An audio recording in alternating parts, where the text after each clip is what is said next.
दोस्तों नमस्कार। 4 PM गुजरात और दस्तक में आप सबका बहुत बहुत स्वागत है। मैं हूं आपका दोस्त मयूर जानी। इसको जरा ठीक कर लेता हूं ताकि फ्रेम ठीक बन जाए। जितनी हो सके उतनी कोशिश करते हैं। ठीक है। और हम बात कर रहे हैं गुजरात की राजनीति के बुझते हुए सितारों की। पहला नाम, पहली शख्सियत जिस पर हमने बात करना शुरू किया है वो है गुजरात के पूर्व मुख्यमंत्री विजय रूपाणी साहब। वो विजय रूपाणी साहब जो कि अचानक से चमत्कारिक रूप से, या तो जिसको पॉलिटिकल टर्म में कहा जाता है कि पैराशूट लैंडिंग जैसे उनका हो गया as a chief minister of Gujarat, और फिर वो अचानक से ऐसे ही जो है चुटकी बजाते ही गायब कर दिए गए। वैसे एक बात बताएं आपको, राजनीति हो या कोई भी क्षेत्र हो, ये अब तक का हमारा अभ्यास या हमारी समझ रही है वो ये है कि जो जो ऐसे ही अचानक से आपके मेरिट न होते हुए भी अगर आपको कुछ मिल जाता है तो वो ज्यादा लंबे समय तक नहीं चलता है। वो वैसे ही चला जाता है जैसे वो अचानक से आया था, क्योंकि उसको पाने के लिए हकीकत में जो मेहनत, जो मशक्कत और अपने आप को उस चीज को पाने के लिए तैयार करने की एक प्रोसेस, एक प्रक्रिया होती है, वो प्रक्रिया अगर आपने नहीं की है और लक बाय चांस जिसको कहते हैं, अगर वो कुछ मिल जाता है आपको तो वो ज्यादा देर तक नहीं रहता है। इसको आप ना आप खुद डाइजेस्ट कर पाते हैं, ना आपके पास वो रहता है। हाँ, अगर कुछ किस्से ऐसे देखे हमने कि अचानक से किसी को कुछ मिल गया हो, लेकिन फिर उस दौरान उस व्यक्ति ने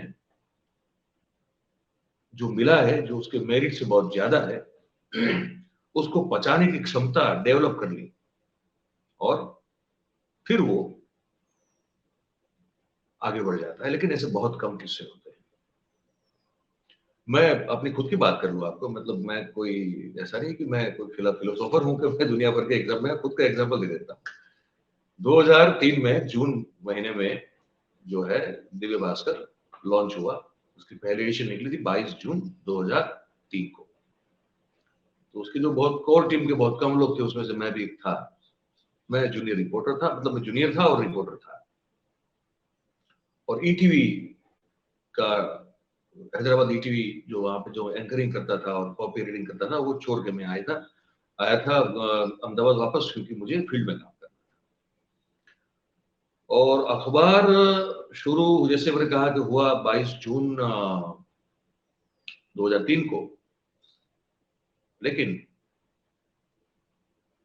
उससे एक महीने पहले हमको हमारे उस समय के जो स्टेट एडिटर थे श्रवण गर्ग साहब, जो हमारे कुछ चंद जिसको हम गुरुजन मानते हैं उनमें से सबसे पहला नाम उनका आता है। आज भी बहुत प्यार और बहुत मोहब्बत हम भी उनसे करते हैं, उतना ही स्नेह वो भी हमसे करते हैं। वो उस समय स्टेट एडिटर हुआ करते थे।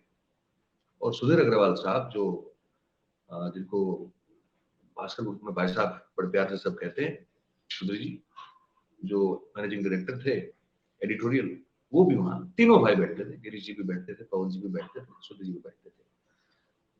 अब उनको क्या दिखा ये हमको नहीं मालूम, लेकिन एक दिन, एक महीना शुरू, अखबार शुरू होने के एक महीने पहले उन्होंने हमको बुला के कहा कि आप एक काम कीजिए, आप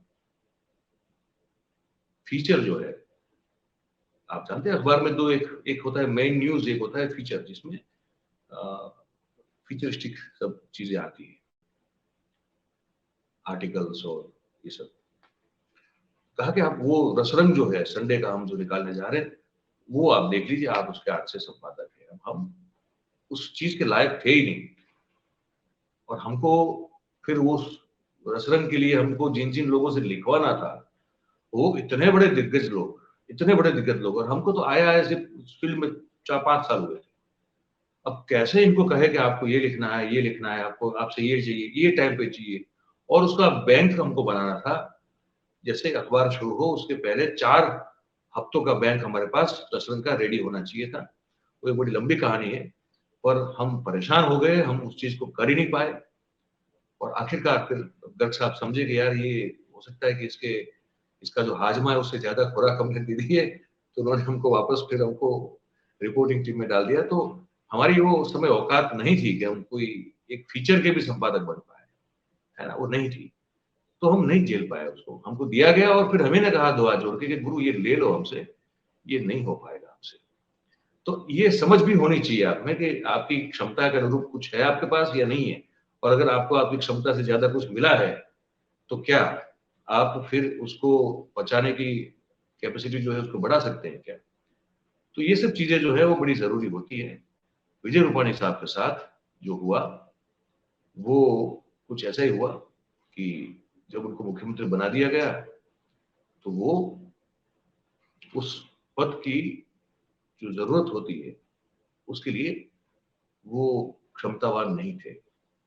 और इसी का सिलसिला ये रहा, पूरा सिलसिला उनकी करियर का जो 5 साल का देखे अगर मुख्यमंत्री के तौर पे, तो ऐसा ही रहा कि वो हमेशा उस बात को सिद्ध करने पर लगे रहे कि मैं मुख्यमंत्री जो बना हूं तो फिर मुझे वो रिस्पेक्ट चाहिए, and people have to accept me around me, party के अंदर, सरकार के अंदर। तो सबको इस चीज को स्वीकार करना चाहिए कि मैं मुख्यमंत्री हूं और मेरी इज्जत जो है, मेरी रिस्पेक्ट जो है उस तरह से की जाए। तो ये एक पूरा रहा। और इसी चक्कर में उन्होंने जो कांग्रेस के विधायकों को तोड़ के अपने ओर लाने का भी जो प्रयास और कार्यक्रम शुरू किया, वो भी इस साइकोलॉजी की एक इफेक्ट थी कि वो चाहते थे कि कम से कम यहाँ अगर उतनी रिस्पेक्ट नहीं मिल रही है मेरे लोगों के द्वारा, तो मुझे जो मैं बाहर से लाऊंगा वो तो मेरी उंगली पकड़ के चलेंगे। अगर वो चलेंगे तो कम से कम I will be able to gain some respect and some command out of my cabinet ministry as well as the bureaucracy also, और साथ में पार्टी का संगठन भी। तो ये एक पूरा उनका एक कोशिश रही। और इसी चक्कर में ये जो हम बात कर रहे थे पिछले एपिसोड में आपने देखा होगा कि हम आपको ये बता रहे थे कि किस तरह से कांग्रेस के 44 विधायक, तो 61 थे उसमें से सिर्फ 44 बचे थे, बाकी सब तितर बितर हो गए थे। और आरोप ये था कि भारतीय जनता पार्टी इनको खरीद रही है और विधायक बिक रहे हैं। तो 44 बचे थे, वो 44 फिर बेंगलुरु के ईगल्टन रिसोर्ट में जाके रुके और बहुत बड़ा हंगामा हो रहा था। देश भर का मीडिया जो है वही गया हुआ था, हम भी पहुंचे। हमने पिछले एपिसोड में कहा था आपको कि हमने फिर एक जगह बहुत सारी जगह फोन किए, पर हमको हेल्प वहां से मिली जहां से हमको उम्मीद नहीं थी। तो उस बात को हम आगे लेके जाएंगे जरूर।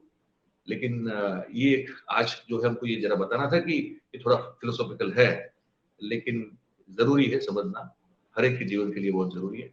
अगर कुछ अचानक से मिलता है तो या तो उसको डाइजेस्ट करने की कैपेसिटी आपकी बढ़ाओ, या फिर आप समझ लो कि अगर जो अचानक मिलता है वो अचानक ही चला जाता है। तो आगे जो हुआ है उसके बाद हमने किसको फोन किया और उसने फिर हमको क्या मदद की और किस तरह से हम जो है उस पूरा रिपोर्टिंग को पूरे देश की मीडिया की मौजूदगी में भी अलग तरह से कैसे कर पाए, ये सब जो बातें हैं ये हम आपको अगले एपिसोड में जरूर बताएंगे। तो कमेंट आप जो है बिल्कुल जरूर किया कीजिए, क्या बातचीत आप हमसे करना चाहते हैं, आपका कोई मैसेज हो, अच्छा लगता हो, बुरा लगता हो, जो भी हो, आप कमेंट जरूर करें। और जैसे हम कहते हैं कि लाइक, शेयर और सब्सक्राइब जरूर किया कीजिए। और 4PM गुजरात और दस्तक के साथ हमेशा जुड़े रहिए। यही आपसे हमारे हमेशा जो है विनती रहती है, गुजारिश रहती है।